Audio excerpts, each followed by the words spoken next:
భగవంతుని ఒక ఇష్టదేవకు ఉపాసన చేస్తారు.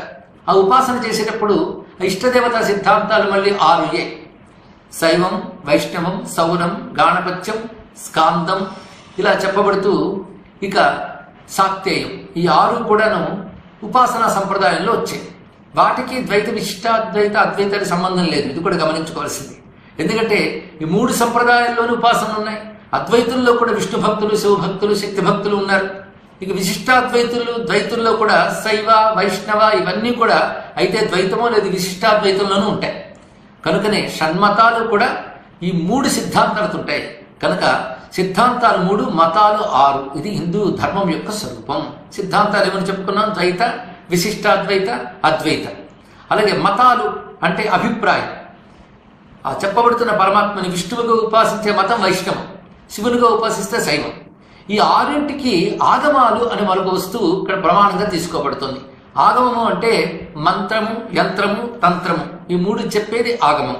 ఈ ఆగమాలు పాంచరాత్ర, వైఖానస మొదలైన వైష్ణవాగమాలు, కారణ, కామిక మొదలైన శైవాగమాలు, అదేవిధంగా శాక్తేయాగమాలు, దశమహావిద్యలు మొదలైనవి ఉన్నాయి.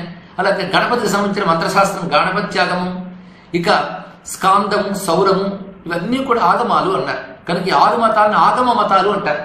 అయినప్పటికీ హిందూ మతాన్ని ఎందుకు కలుపుకున్నాం అంటే కొంతమంది అంటారు హిందూ మతాన్ని కలిపేసుకుందండి, దానికంటూ సిద్ధాంతం లేదండి. సిద్ధాంతం ఉంది, దాని పేరు వేదం. కానీ వేదంలో ఉన్నటువంటి ద్వైత, విశిష్టాద్వైత, అద్వైతములనే 3 సిద్ధాంతములైతే ఈ 6 మతాలు వేదము నుంచి ఆగమాలు స్వీకరించాయి. ఈ ఆగమాల పద్ధతిని అనుసరిస్తూ ఉండేవాళ్లే శైవులు, వైష్ణవులు చెప్పబడుతుంటారు. వైష్ణవుల్లో వైఖానసులు ఉన్నారు, పాంచరాత్రులు ఉన్నారు. వీళ్ళందరూ కూడా ద్వైత, విశిష్టాద్వైత భావాలతో ఉన్నటువంటి వారే. అలాగే శైవంలో కూడా ద్వైత, విశిష్టాద్వైత భావనలు ఉన్నాయి. మొత్తానికి ఉపాసనలో దేవతను ఉపాసించే వాడు, ఉపాసన, ఉపాసకుడు, ఉపాస్య అనేటువంటి 3 భేదములు ఉంటాయి. ఇవి సాధన దశలో ఉంటాయి. కనుక ఇవన్నీ గ్రాహ్యములే, ఇవి తీసేయడానికి లేదు. వీటన్నిటిని మనం ఆమోదించవలసింది. ఇవన్నీ కలిపే సనాతన ధర్మం. అయితే ఇవి అద్వైతం అనేటువంటి ఒకానొక జ్ఞానం భూమికగా కలిగి ఉన్నట్లయితే పరస్పర వైరములు లేకుండా ఉంటాయి.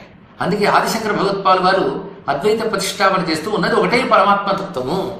ఆఖరికి జీవుడు కూడా దేహాత్మ భ్రాంతి ఉన్నంత వరకే భేదం, కానీ అది తొలగించి చూస్తే సత్యదృష్టితో అద్వైతమే అని చెప్పారు.